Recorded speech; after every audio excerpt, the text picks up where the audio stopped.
muted. How do you know if it's muted? Oh, there it goes. Okay, all right. Well, with you, not at Not so swift. and then, yeah, you can either hold the mic or you can flip it to your shirt. Cute little thing, isn't it?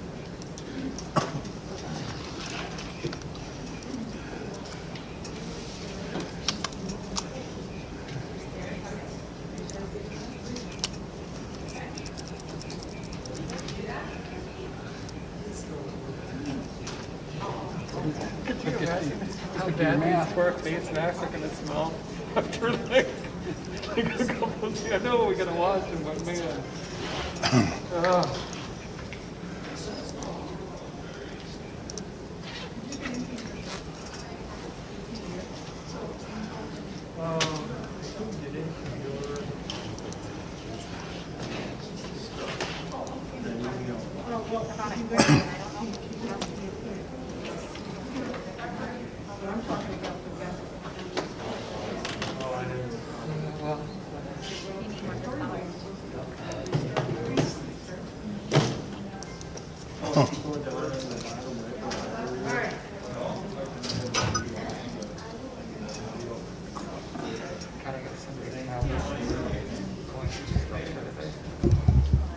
Can't even hold it on the.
Hi, Rainy. Thanks for being here. I can't identify anybody when they have masks on. I saw people at the grocery store the other day, I'm like, you know, I but I don't know. But I think I know. That is you, Rainy, right? When we do the board commendation, would you please come up by Penny? We're kind of locked in back here. Okay. Yeah. And then she'll give you the...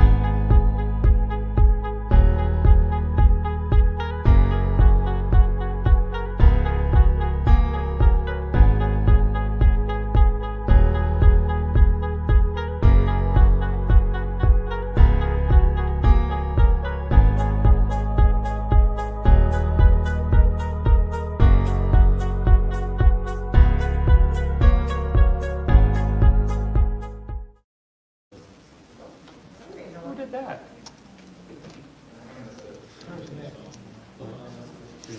Here, By the time you get Mike situated. oh my God. There's no try for some other buttons and now it's all over the place. Just try turning it off and on again. You think so? Did you want us to test ahead of time? He will, he's got his own. I thought that maybe there was a volume. Who has ever complained about my lack of volume? Nate, are you ready for us to test them all? Okay, board members, if you could please open up the hatch to your microphone there's two buttons on the side, and you should see the yellow batteries. To the left side of those batteries is an on-off switch, so you can press that in. And then on the front face by the screen, there's a red light that should come on by the word on. Okay, mine's working. I'm going to mute myself with the button on the top of the device. I can mute that here, you can leave it on when it's on. How are you going to know when we're going to talk though? Just for testing purposes. Okay. Yeah, so just leave it on. Okay, I'm on. I'm good. Okay, I'll try mine. Testing, 1, 2, 3. Ready? Nate, can you hear me? No. No? Oh, maybe just. No, you're good now. You said to turn you on. You're good. Try it again. I'm loud enough, I Yeah, you do. don't. Okay, Nate, am I good? Perfect. Yep. Andy, you want to try it? Sure. Can you hear me? One more time. Again, can you hear me? Yeah, perfect, thank you. Okay. Jim? Are you ready? Am I on? Yep. Yep, okay. Tanya? Hi, Andy. One more time. Hi. Hello. I think it's working. Yeah. There we go. Chris? Okay. Very good. I can't hear anything. Oh, Hello? Yes. Andy. Charlie? Good afternoon. okay. I think we're set. So, Nate, would it be best to leave everyone on and have board members mute themselves when they're not going to speak? Yeah, that works. So on the top of the button by the antennas, there's a little switch that flips back and forth. So if you flip that switch on top of the device to mute, then you're going to mute it.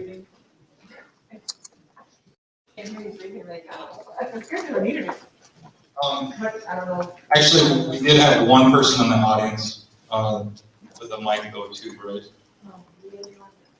We will use her microphone at 6 o'clock. Gotcha. Sounds Thank good.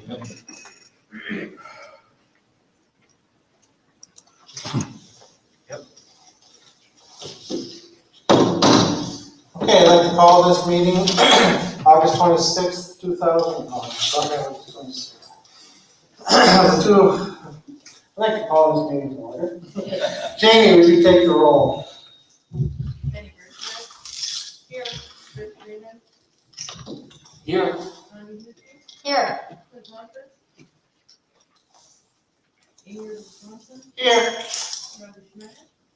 Here. Here. Here. Okay, we have a forum to conduct business. Are there any approval or agenda order revision questions or anything anyone wants to move? Okay, seeing none, we'll move on. Recommendations and accommodations. Penny. Take myself off of mute. Okay, so I have Randy McMahon, Katie Gallagher, and Dr. Paul Horvath. And I think Randy is here with us today. Just Randy? Okay, perfect. Okay, so the Board of Education of the School District of the Menomonie area recognizes the three people that I just listed, Randy McMahon, Dr. Paul Horvath, and Katie Gallagher, for all of your hard work in keeping our community safe and for all of the work in helping the SDMA develop our reopening plans. We couldn't have done it without you, so thank you. Thank you so much, Randy.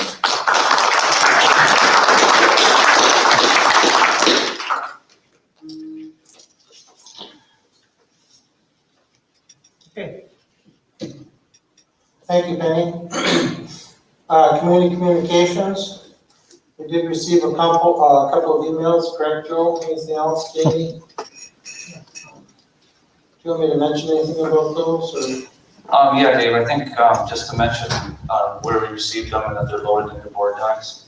So one from Burton Barnard and another one from Marion Lang, and they have been loaded into board docs. So. Board member superintendent communications. Board members?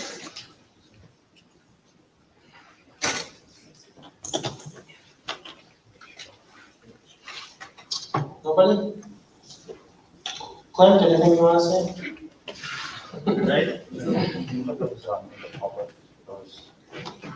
Communications. The community communication letters, can you please put those in the public? Thank you. Okay, Superintendent Communications, Joe? As you know, it's been a very busy, well, an entire busy summer for the school district. The past 2 weeks have really been emphasizing the details of our reopening plans. I just want to say thank you to the principals and the directors for their work. With the board approving the district reopening plan on August 10th, a lot of work has been done to detail how that plan will be operationalized at the building level. All those plans have been loaded in the board docs in the discussion agenda about the reopening plan. So we're really excited. We've got our teachers here for the first day of teacher in service. As you know, earlier this summer, we changed the school calendar to provide an additional day of planning for teaching staff. So instead of being here the Wednesday before Thanksgiving, teachers were here today. And then tomorrow we will have our entire staff here for the opening in service. Kudos to Brian and his staff who put together a very good plan. Unlike other years where we've had a keynote speaker come in and really have a theme for the professional development related to specific instructional strategies or some other educational issue. This year is all about COVID-19 and spending time preparing our buildings and preparing our staff so we have a safe opening for our kids on September 1st. Thank you, Joe. Anything else? Okay, moving on to the personal consent agenda. I would ask for a motion to approve. Charlie, second, Amy? Joe, on our agenda, we have 8 listed. On my board docs, I have 9. Charles Conley, is that still? 1 second, Dave. Okay. Sorry, I just noticed it when I was.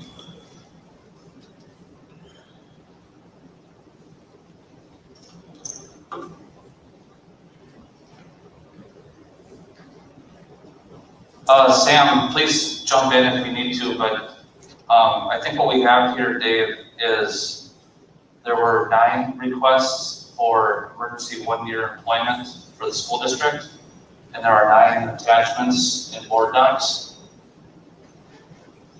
But only 8 got on the printed agenda for today.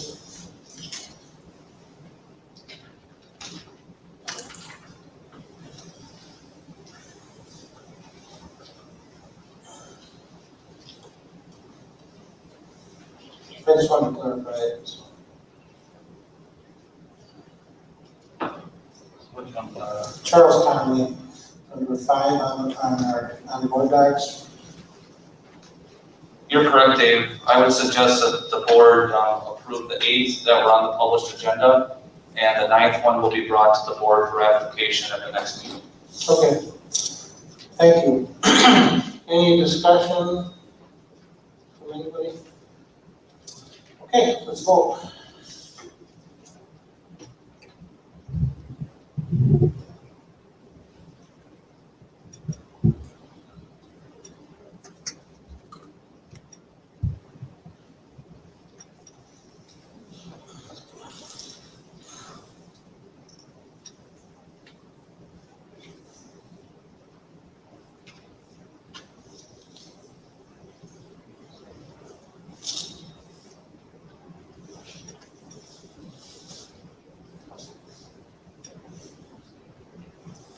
Okay, motion passes 8-0.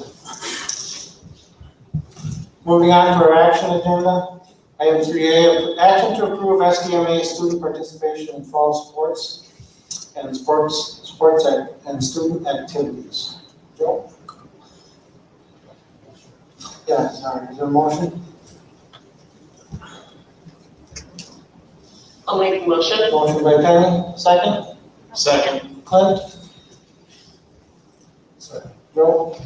So as the board knows, a number of activities have already begun at Menomonie High School in conjunction with the SDMA reopening plan. The reopening plan did state that the school district recognizes that athletics and co-curricular activities are a vital part of the school experience for our students. And it also mentions that activities will be evaluated by the school district in conjunction with the WIAA, the Duncan County Health Department, the Big Rivers Conference, and any other relevant organizations to determine on an individual basis the amount of risk involved with the activity and the number of mitigation strategies available to reduce the potential harm. Now, the WIAA classified different sports based on risk levels. So the lower risk sports, like girls golf, girls tennis, cross country, those have already started. But the decision related to the higher risk sports, such as soccer, football, and volleyball, is a decision that really needed to be thought out. What many schools are doing in our area is they're tying the sports to the instructional plan. For instance, we are planning to start with in-person learning at full enrollment on September 1st. That is based on our current COVID burden and trend in Dunn County. The idea is that these sports could be offered if that current burden and trend continues. Our blended learning model is based on conditions where the burden would go to a high burden level and the trend would be increasing. And then a discussion would happen with the health department to determine how that impacts our schools and whether or not a decision to go blended would be needed. If that was the case, the sports or other activities could continue, but no interscholastic competition would be allowed to try to mitigate the spread of COVID. And then certainly, if the school was forced to go to a safer at-home learning model like last spring, where there's no in-person enrollment due to the high burden and high trajectory of COVID, then no activities would be allowed. In the Big Rivers Conference, a number of schools are meeting tonight to make final decisions. And talking with colleagues around our area, the only schools that I'm aware of that are not planning to move forward with all sports and activities is Eau Claire. And then Superior, my understanding is that they are not moving forward with the high-risk sports. Are there any questions from board members? Chris? Yeah, so, what's your recommendations based on the information you've read, from experts that, know? That's a really difficult decision, Chris. I guess I would classify my recommendation in two pieces. From the business standpoint and from a pure COVID standpoint, the safest thing to do would be to not have school and not have any activities if fighting COVID was our only goal. But when I look at the numbers, knowing that there's been approximately 9,000 cases of COVID in people 0 to 20 years old in Wisconsin, and there's been 0 deaths. And I want to make sure I say that measuring the risk by death is not the only measure that should be considered. However, there have been 0 deaths. And then in looking at suicide numbers, my understanding is that in 2019, in the teenage age bracket, there were, I believe, 14 suicides per 100,000 children in Wisconsin. So you almost double that. And then seeing the WIA study that was contracted through the University of Wisconsin and the negative impacts that lack of activity and lack of opportunity for impact, how that impacted our children. I think from an educational standpoint, whatever opportunities that we can provide to our children are critical. So from the business standpoint, I'm concerned. As you know, we've talked to legal counsel, we've talked to the health department, we've talked to our insurance carrier. I do believe that we can offer sports and provide reasonable protection for our school district. However, it does come with risk. And I think the health department summed it up well, that if we're only looking at COVID, then I think that risk is something we need to be concerned with. So it's a balancing act. I think we're at school. I think from the surveys we do with our community and the coaches we've talked to, the staff we've talked to, I think a majority of people here would like us to move forward. But I also understand that the board needs to consider the business side of this decision as well. And My only concern comes from an insurance background, and it's under the locker rooms and transportation piece. And it's saying participants will be encouraged to be transported by the family with school transportation provided as needed in conjunction with the transportation plan provided by Menomonie Transportation. We have multiple high school age students that have driver's license, and I would like to see some form of maybe, a document stated, written, signed by parents in case we have a situation where we have multiple students driving their own personal vehicles to a sporting event, because not all parents need to be at sporting events probably 2 to 3 hours. And I'm hypothetically throwing out timeframes. But if we have a group of students or a student that is traveling to an athletic activity sponsored by the district, I'd like to have there be a waiver basically signed that says this is authorized by the parents in case there is a situation in which there is some sort of an accident or injury in that case. Penny, I think that's a really good idea, and it is suggested that if the board decides to move forward with this, even though it is a voluntary decision to participate in a sport or other co-curricular activity, our attorney is suggesting that the school district use a waiver really to ensure that parents are aware of the risks involved. And I do think that having something about the transportation in that waiver and have that added to the waiver would be a very good suggestion. Yes, I apologize. I would be fine with seeing it added to the existing sample waiver that we have as a kind of an amendment or an additional piece. So I don't think we need a separate waiver, but having some verbiage in there in regards to transportation would be great. just to chime in there a little bit, just so we've got something that legal counsel's looked at, something that's universal. I know for like golf, I'll chime in, Mr. Nelson just got authorization from me today for my daughter to transport some of her classmates. But it might be nice to have something the coaches, staff could use that's consistent, and we ran through to make sure all our bases are covered. It is already occurring, and at least at some level. I think that's a really good idea. I do want to point out that, especially in the spring where our students use facilities provided by the city, such as the baseball field and softball field up in Wakanda Park, we do have students that provide their own transportation, but not to this level and not to this amount. Also, you know, whether or not spectators are going to be allowed is something that I know Mr. Murin is still working with the athletic directors. In the event that the board approves this, our first call tomorrow morning would be to the health department. KT Gallagher has said that she will absolutely help us develop mitigation strategies. And currently Dunn County has gathering limits of 25 people indoors, 50 people outdoors. And I would assume that, you know, there could be multiple gatherings at a particular time if we're able to cohort the groups, but that would significantly limit who and how many people we would be able to allow to attend an event. And the WA guidance has that broken down pretty good between the participants, the essential game personnel, and then when you look at families and then others, certainly we will not be filling the stadium at UW-Stell if we're allowed to use the stadium. Those discussions have been taking place as well.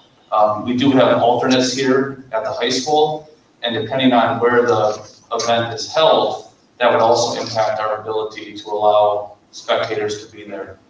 So I do think the idea of adding the transportation to the waiver would be good because I think attendance will be very limited, especially for away games.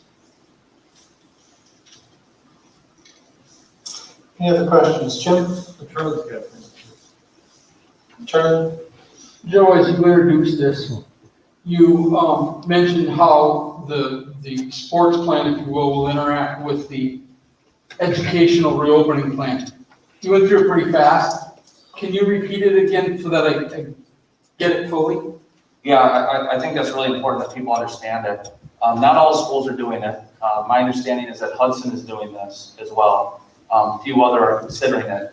But the idea is that if it's safe enough to have school at full enrollment in person, then the activities could take place and interscholastic competition would be allowed.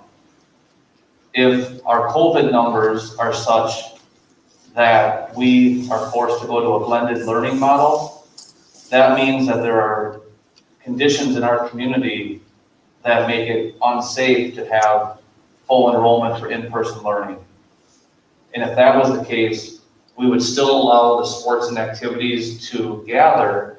However, it would be similar to the summer skill development, where additional mitigation measures would be put in. Skill development and conditioning could happen. However, increased physical distancing, increased cohorting, those types of mitigation measures would be put in place, and no interscholastic competition would occur in the blended learning model. And then if things got bad enough where we weren't able to have in-person schooling at all, and we were at the safer at home model, then there would be no activities happening in our school district during that time. Just to add on to that, Joe, a little bit, with this, now this includes other activities as well, so forensics, science, Olympiad, things like that, that would be allowed as long as full enrollment. Right. In school. Yes, the fall play, depending on how long this goes, the musical, every sport and co-curricular activity. Jim? So I read the letter from Katie Gallagher, and it was pretty clear that she thought sports should not happen. And she listed a bunch of reasons. First was the risk of importing more COVID into the county. The guidance also I found interesting is that if a student athlete or I assume a coach too has any kind of symptoms that could be COVID but not necessarily are, they're not supposed to be at the practice until they have a physician's note that knowing you do actually have a cold, not COVID. So you don't, inadvertently spread or asymptomatic spread. And also talking about how the guidance doesn't even address the idea of COVID spreading through touch, which she says probably happens in this county. So it seems like we're overlooking an awful lot of safety things here and opening this up. The other thing, a couple of things, I was concerned about the non-sports things, but it sounds like because they're not addressed specifically in the plan because they're not considered high risk, but they'll be taken care of. I asked a long time ago, what's going to be the trigger for the closure of a team or an activity? So if, and I just read, like in Georgia, one player had, on a football team, came down with COVID and they shut the entire team down, put into quarantine. What's going to be our plan for that? How are you going to deal with that? And then finally, I just, I mean, the WIAC, the Ivy League, the Big Ten, they all canceled their seasons. Some of the stuff said, well, high school sports are different than college sports. I don't really buy that. But it seems to me the number one job of athletic programs and leagues during the pandemic is to protect the athletes, coaches, and community. And I don't think this plan does that. And just a little thought from the Big Ten Commissioner, Kevin Warren. He said the reason the Big Ten canceled sports because of COVID transmission, unknown medical impacts, contact tracing concerns, risk of full contact practices, testing logistics. And basically he said, my focus is doing the right thing even when it may not be popular. I think the right thing here is put restrictions on these sports and not do them, no matter what. It's not safe.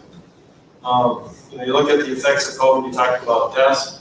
If you're familiar with the term long hauler, Yes. what COVID long hauler is, they're saying as many as 25 to 30% of people end up being long haulers. So they're just starting to research on that. We could be potentially taking our high school athletes and giving them a medical condition that they'll be dealing with their entire life. It could completely negatively impact their ability to function practically if you look at what these long haulers are doing.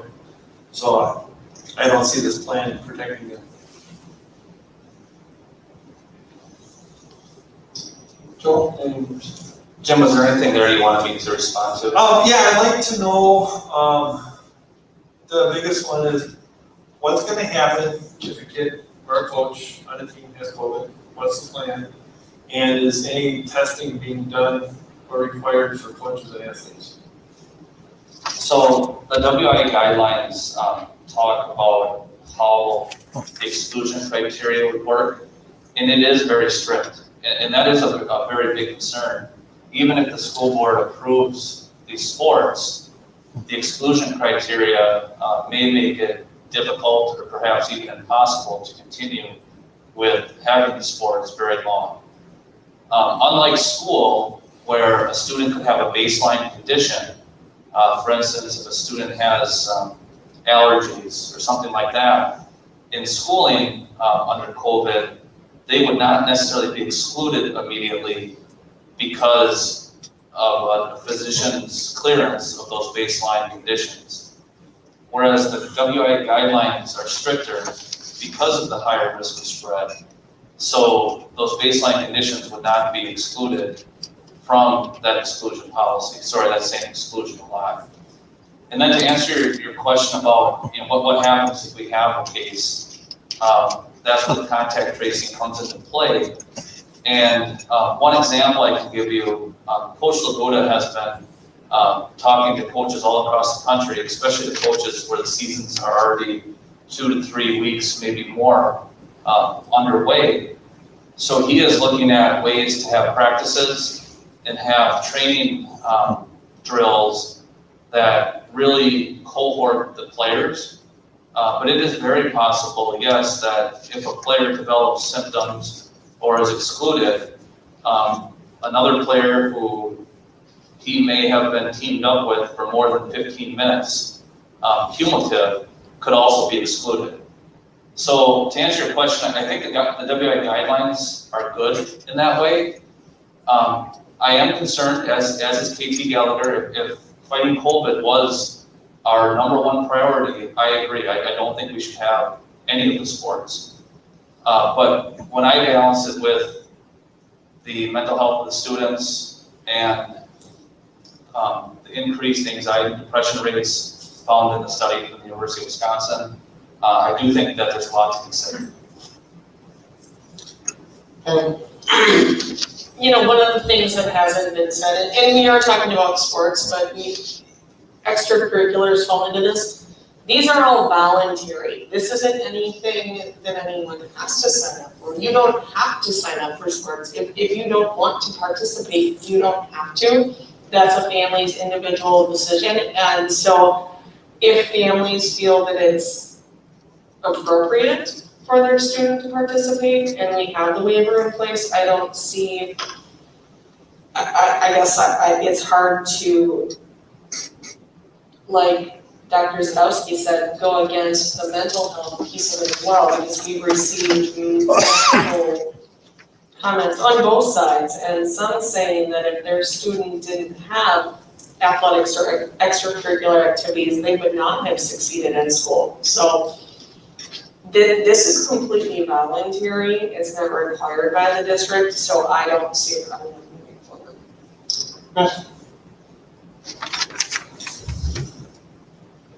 Yeah, just some things to think about.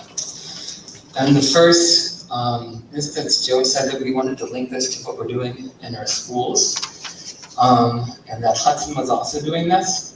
And I understand the sentiment behind that, but logically that doesn't make any sense. Because if we're looking into what we're doing in our school buildings, we would have 4 feet of distancing as a minimum. Do you understand that? So in the full contact type sports, they would not have any distancing. So if you're making the argument that we're going to be linking this to the same types of rules that we have governing our schools, this is definitely not going to happen. Secondly, this will be the first time where we have non-experts who are overruling our experts. The evidence that has been provided for us to make our decision is made up of coaches, a PowerPoint, WIAA, and KT Gallagher. There's only one expert there.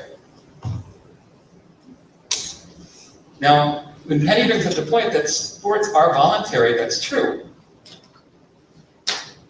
But when you have a high-risk athlete who plays that sport and contacts that disease, they bring that into the classroom. Now, all of our classrooms, 7 through 12, are not 6-foot distance. In fact, according to the high school guidelines, almost none of them are going to have 6-foot distancing, and they're going to shoot for 4. In a block scheduling, that means you have students who are sharing the same air pretty much all day. So now you made an allowance for a football player or any other full contact sport or high risk sports to now be sitting in a room exchanging aerosols with students who don't have a choice about not exchanging aerosols with that student. So when we think about how we start making allowances for special cases, that becomes really problematic. And all the parents who made their choices about their students going to school this fall under a set of assumptions, now those assumptions start to look different. And now what was already compromised, which was 4 feet of distancing, now it's 4 feet of distancing in classrooms with students who are engaging in high-risk activities.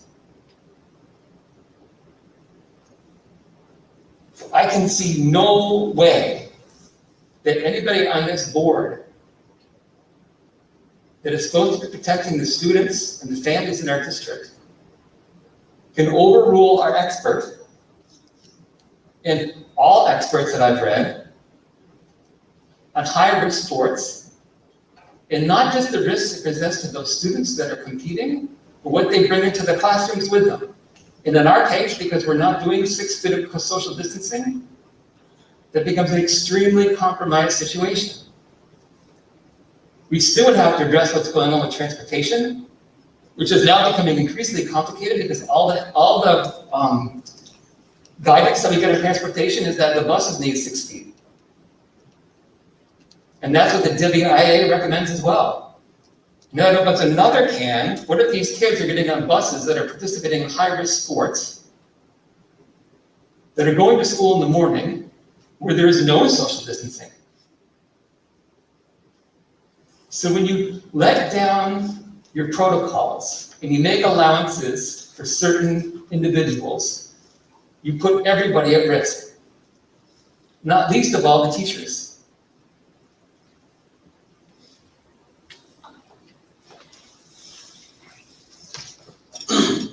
Any other discussion?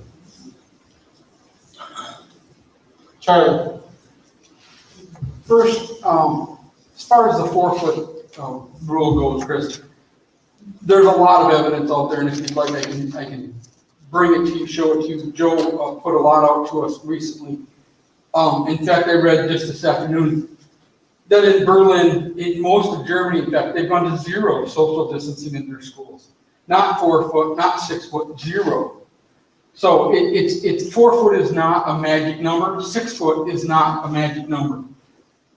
And as far as the, Jim mentioned the Big Ten and the commissioner of the Big Ten. His own son is playing football at a different college. So I struggle with, I understand your point, Chris, about the kids who are playing the high-risk sport then coming into the classroom. I get that. I don't get necessarily the connection though, that it makes it that much more risky for the rest of the people in the room.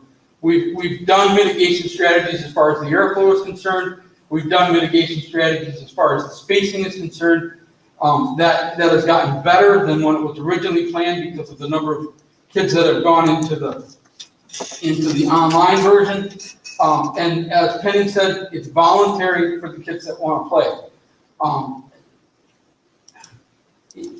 I really struggle with, I understand your point, I really do. But there's other pieces that I think are just as, or maybe even more important, that social emotional part of the kids and their emotional well-being. And the studies that I've read, that there's a complete correlation to kids feeling that they belong, and sports is one of the places where they feel like they most belong, versus not feeling like they belong, and then the rates of thinking about suicide or committing suicide. It's amazing, the connection, and I really worry about these kids from that point of view. And I think it's something that we have to try, and I think that it's the way that's been laid out. If it gets to the point where we can't have class anymore, then we don't have sports anymore either. And I think that's a good compromise. Chris? I think it's, I appreciate that, Charlie. But when we set a policy that we're going to follow what the guidelines are set by the Dunn County Department of Health, and then we decide not to, that's problematic. I'm sure you've done a lot of reading, as the rest of us have, but we're not qualified to make the decision here. The only evidence that was provided for us to look at that suggested that there was any type of study that was done in this that said it was okay had nothing to do with COVID and transmission. The one that came out of the University of Wisconsin, all I talked about was anxiety and depression, which is real. But that does not mean, and it did not say in any part of the PowerPoint that means that high-risk sports should be engaged in. Not at all. Not once. So by taking it upon ourselves to then not do what we said we were going to do, which was follow the CDC guidelines and follow our recommendations for the Dunn County Department of Health, I believe you lose a lot of credibility with our parents, or with the parents and with the guardians of those kids that are out there, as well as our teachers.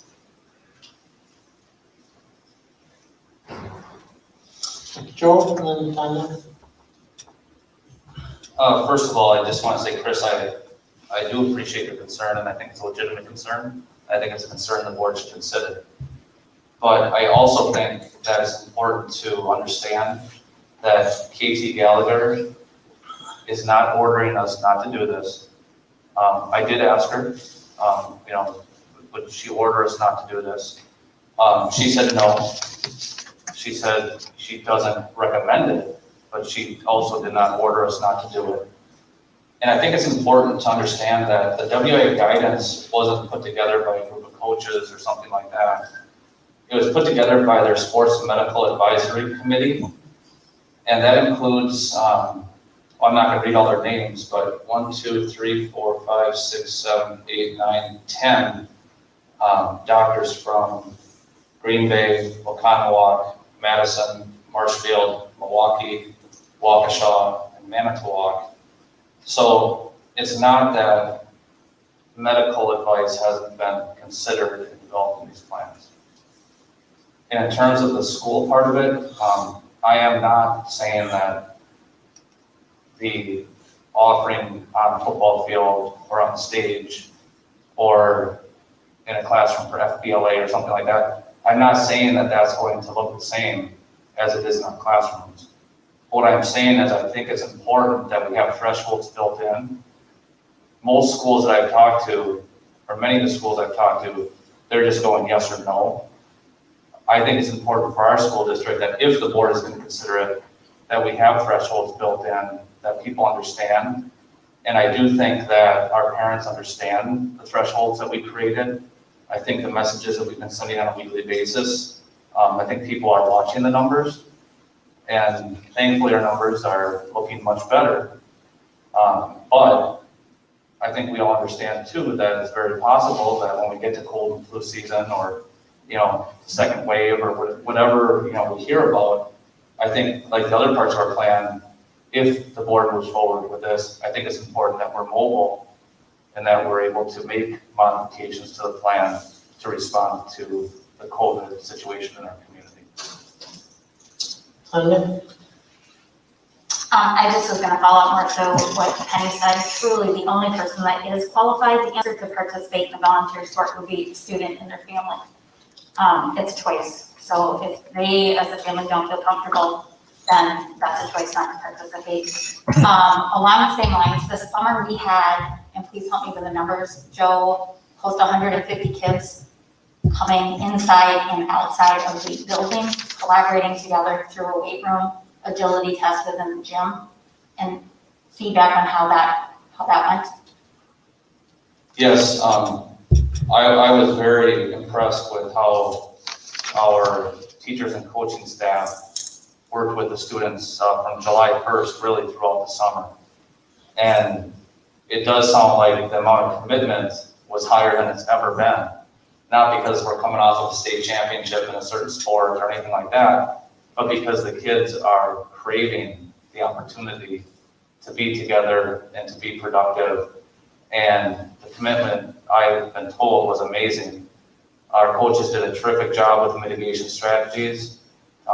We had the program without incident, and I understand that having a conditioning program is much different than having a full-fledged sport or activity, but I do think that it's an example, one, that our kids really want it, and two, that our coaches are very responsible, very professional, and do a good job with the mitigation measures that are brought to them. And KT Gallagher made it very clear that she will happily work with us to develop mitigation strategies that she feels are appropriate for the situation. But there absolutely will be an increased risk of COVID if we allow these activities to occur. Okay, if there's no further questions, Okay, so I just want to make absolutely clear that this is, when we adopted our goals for how we were going to proceed with making our decisions, this is throwing them all out the window. Okay, what we were going to follow was the CDC, and what we were going to follow is what we got from the Dunn County Department of Health. The recommendation was clear, not to engage in high-risk sports. So when we are changing the rules of how we're approaching a very serious problem, we lose credibility. And when we take it upon ourselves to think that we know more than the people that we said we were going to put our faith in, that's problematic. To make a special exception has consequences. And I would please request that you guys think about that. There wasn't a person who said that we didn't think it was a good idea not to follow the Department of Health and the CDC. Not a single one of you. Now you're changing your approach to how you're dealing with this problem. You should think long and hard about that. and I guess maybe Chris, you and I have a difference in opinion in what we had said originally. You were going to follow the rules. A guideline is a roadmap. A rule is a rule. I'm fully supportive of following the true, hard, steadfast rules. When the governor told us we had to close our schools, we did just that, at the detriment of our students back in March. Right now, we are being given guidelines in something that is constantly changing. These are not steadfast, hard rules. If we followed all of the CDC guidelines, we might as well just shut our doors down. That's not realistic. There's no way. So I have to respectfully disagree with you on this. And I know that this is highlighting close contact fall athletics, but this will probably continue to carry over into theater and later in our agenda, in our action items. we're getting into band and choir and orchestra and different things. So do we want our kids to just come and sit in desks? Or do we want to give them opportunities to do other things that make them want to be here as well? Chris? I think this is on. How about now? I think that the recommendation was not to get rid of student activities. The recommendation was to not do those student activities that are high risk. So we're talking about like a small slice of all the things, right, that we offer our students. All those things you just described, those aren't high risk. There's a few things that are high risk. And that's why there's clear recommendations on why you might want to try to avoid those things. So when you make exceptions in relationship to the recommendation based on a small slice of what we offer in the SDMA, that's problematic. And you got to think about that a little more. The CDC guidelines don't shut down schools, they're made to keep schools open. And say it again, they're made to keep schools open. And that's why we have recommendations that try to help us understand why we want to avoid certain activities, so we can keep schools open. These particular activities bring risk into the school in the face of a pandemic. That's why we have experts that give us guidelines about what to avoid. So it's not shutting down schools, it's keeping them open. And if that's not the object of what we're doing, I don't know what is. One of the things that I wanted to talk about a little bit, one of the letters that the board received this week was from Dr. Walker, a well-respected physician in the Menomonie area. And while Dr. Walker talked about risks with COVID, he felt that it was important that we allow fall sports like football. He's been very close with the football team in the past. And I've known Dr. Walker for many years, and to hear somebody that respected, that knowledgeable in the medical industry support the fall sport program to me was very important. I mean, he's somebody who knows what he's talking about, and he knows about the social emotional side of the students and the risk of not playing. While he admitted there is some risk on the COVID side, but there's also risks if the kids aren't involved in sports and other activities, forensics, things like that. Charlie? Chris, you mentioned a couple of times that we made a decision to not do high-risk sports. I don't know, where did that come from? What's the?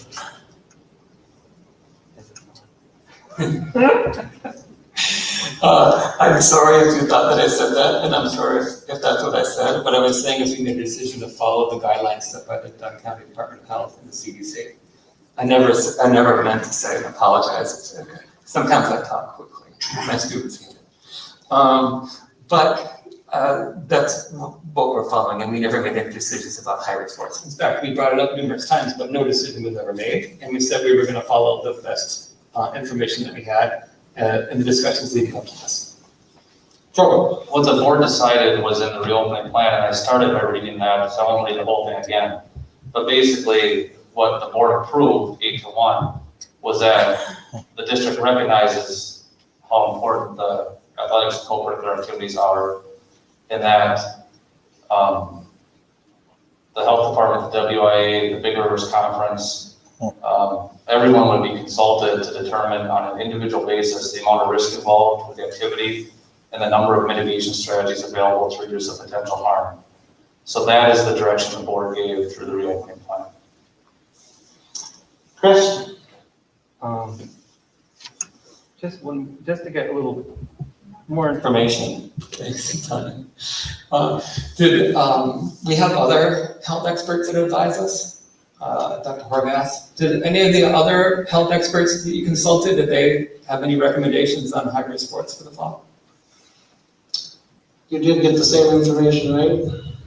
I didn't see anything from anyone else except for KT Gallagher and then the WIAA and then the former football coach, or not the football coach, the doctor for the football team. But I didn't see anything from Dr. Horvath. I did speak with Dr. Horvath. He did not provide a written recommendation. He is concerned with the potential harm, the potential risk. I would say that his first question to me is, what did KT Gallagher say? So he was curious to see what she said as well. I think I don't want to speak for him, but from our conversation, I think he was curious that she was not, she was recommending but not ordering. So yeah, he was also talked to. I would say, Chris, that, between the number of doctors on the WI medical committee, Dr. Walker, Dr. Horvath, KT Gallagher, I think KT also mentioned that Dr. Strong advises her also. So there has been a lot of medical people looking at this decision. Chris? I just want to be clear because it's hard to keep it straight, but we'll follow this right now. So KT Gallagher recommends we don't do hybrid sports this fall. And Dr. Horvath said, when you were talking about this, he wanted to know what KT Gallagher said. And he didn't deny that she was the expert. And if Dr. Horvath, who is another one of our advisors, first question is to find out what KT Gallagher said, then we should follow it. So we have two health experts that I know of that have been giving us advice on what to do, and they're coinciding on this. Correct? Yeah, I would say 3 if you count Dr. Strong. Yes. Okay, well, it's hard for me to figure out how anybody on this board would want to contradict that advice. Chris, like I said, I think you have, three medical professionals there. I think you have other medical professionals suggesting other things. And I think it's important to understand that the viewpoint that these medical professionals are looking at, some are looking at it from a pure COVID standpoint, which I agree with, again, that if fighting COVID is our #1 priority in this decision, then we absolutely should not do it. I agree with you. And I think when you look from KT Gallagher's vantage point, I think fighting COVID is her #1 priority. I think if you look at the medical professionals at the WIA Medical Advisory, I think they're looking at the overall well-being of children and the studies of mental health and all that stuff. So I just think it depends, I think every board member is going to have their own perspective of what priority, what's the highest priority here. And I think it's reasonable that people will disagree. But what I will say is I don't think there's a clear answer. So it's up to the elected officials. Any other discussion? Okay, Terry. Just one last one. In the reopening plan, the guiding principles, the first guiding principle, curricular, extracurricular, and co-curricular experiences are vitally important to the immediate and future well-being of our students. That's the first sentence in that guiding principle. Okay, Jamie, let's vote. Agreed.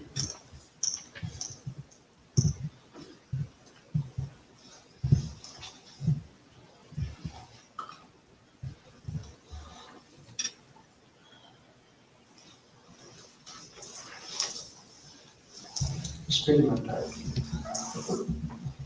Jamie, screen went dark. Lost connection? Nate said it before. You can just read the results, Jamie, that's fine.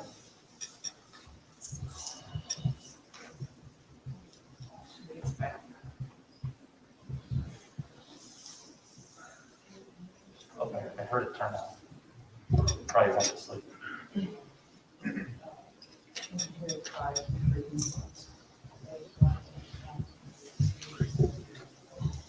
Okay, the motion carries 5-3 with Swanson, and Freeman voting against. Okay, our second item on our action agenda is item B, approve update to the 2021 staffing plan. Is there a motion? Chris, is there a second? Second. Amy? Discussion? Dave, I'd just like to say that when we talked to the board a while back, we talked about the potential need to hire 20 teachers and 7 additional custodians.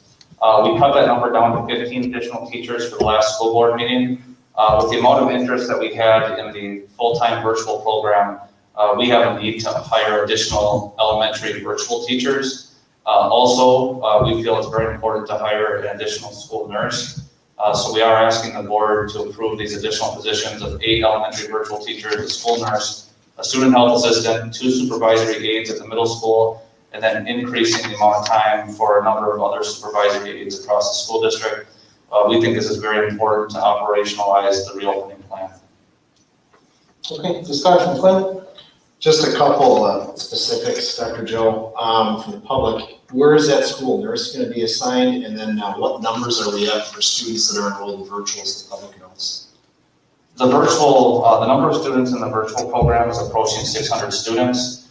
We did have an orientation last week, and Katie and her team are enrolling students. There have been some people who have changed their mind, and we also have some people who have asked to be added after the deadline. So we do have a wait list.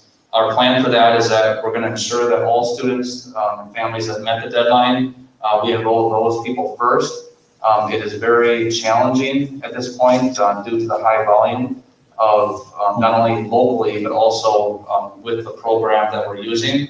And it's my understanding across the state, these virtual programs are over capacity, and they're trying to hire. And as they hire, we are able to add more students.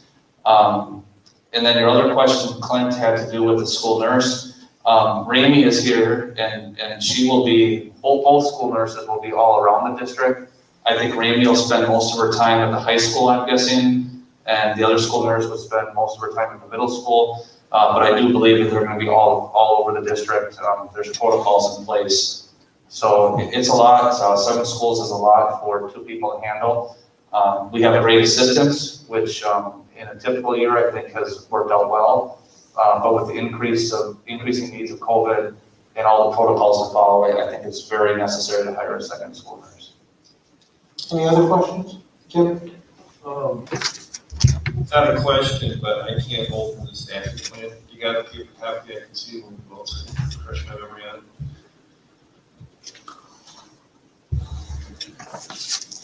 Jim, do you want me just to read through it again, or? Sure, that'd be fine, just, yeah. Okay, so 8 elementary virtual teachers, school nurse, student health assistant, 2 supervisory aides at 6 hours a day each, and then increasing supervisory aid hours at the middle school, River Heights, Wakanda, Oakland, and Knapp. Any other questions? Tanya? Joe, does the up to 8 elementary virtual schools leave some flexibility in case there needs to be a specific special ed teacher for virtual? Does this give you the flexibility to be able to fulfill that if needed? Tony Kwiski, our Director of Special Education, is not able to join us tonight, but she has been working closely with all of the case managers about the best way to deliver those specialized services. It's really going to depend on the needs of each child. Many of our children will be served by their case manager, just in a different format. So I do believe that some case managers will be serving students in the in-person plan and in the virtual plan. We also, though, are looking at caseload factoring like Tony always does. And we will be, if we need to, we'll come back and ask for additional staff. But it's so specialized depending on the needs of the child that it's pretty impossible for me to give you a blanket answer on that. But Tanya, I'm glad you brought that up. It is important to note that there is not a special virtual school program just geared towards students with special needs. You know, it's a program, and then the students who have special needs may have services prescribed by an IEP. That's where the district will come in and find the best way to provide that support. I think in most cases it'll be provided by our classroom teachers who already have those children on their caseloads. Any other questions? Okay, Jamie, let's go.